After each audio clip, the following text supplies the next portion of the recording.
तर या ठिकाणी आज मी करायला घेतल्या होत्या मस्त अशा तुरीच्या घुगऱ्या. तर या ठिकाणी मी तुरी आधीच 7 ते 8 तास मस्त अशा भिजू घातल्या होत्या आणि तुरी भिजल्यानंतर ना आपल्याला याला कुकरमध्ये लावून घ्यायचं आहे.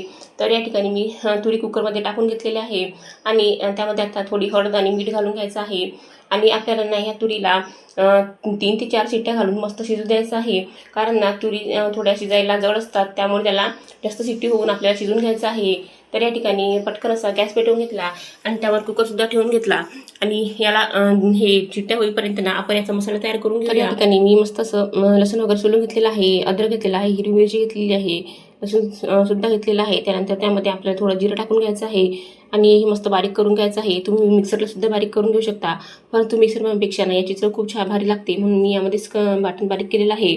त्यानंतर एक मोठा कांदा घ्यायचा आणि त्या बारीक कापून घ्यायचा आणि त्यानंतर आपल्याला एक टोमॅटोसुद्धा कापून घ्यायचा आहे. खूप जणांना कांदा खोबऱ्याचा मसाल्याचे ह्या घुगऱ्या बनवतात, परंतु त्यापेक्षा ना ह्याच घुगऱ्या खूप छान लागतात आणि सिंपलसुद्धा आहे बनवायला, त्यामुळे मी ह्याच पद्धतीने बनवत आहे. चला मग, तर माझ्या घुगऱ्या शिजून तयार आहे आणि खूप छान शिजलेले आहे. तर या ठिकाणी आता मी कढई घेतलेली आहे, कढईमध्ये 2 चम्मच तेल टाकलेलं आहे आणि आता मस्त तेल गरम झाल्यावर मोहरी घालायची आहे, जिरं घालायचं आहे, त्यानंतर बारीक चिरलेला कांदा घालायचा आहे. त्यानंतर आपण जे वाटण तयार करून घेतलेलं आहे हिरव्या मिरचीचं आणि लसूणचं ते सुद्धा घालायचं आहे. त्यानंतर यामध्ये सगळे मसाले घालून घ्यायचे आहे. मी आता यामध्ये जिरं पावडर, धने पावडर, त्यानंतर हळद, लाल तिखट हे सगळं घालून घेतलेलं आहे आणि सर्वात शेवटी आपल्याला यामध्ये घालायचं आहे एक मोठा बारीक चिरलेला टोमॅटो.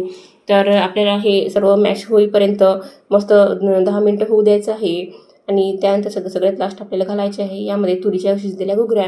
तर यामध्ये घुगऱ्यामध्ये आपल्याला जास्त पाणी ॲड करायचं नाही आहे, जे पाणी आपण आधी टाकलं होतं तेच घालायचं आहे. त्यामध्ये मीठसुद्धा घालून घेतलेलं आहे आणि मस्त अशा घुगऱ्या माझ्या बनून तयार आहे. आपल्या घुगऱ्या आधीच छान शिजलेल्या आहे, त्यामुळे जास्त शिजवायची गरज नाही आहे. तुम्हाला माझी ही रेसिपी कशी वाटली ते कमेंट करून नक्की सांगा आणि आवडली असेल तर सबस्क्राईब करा. Bye bye.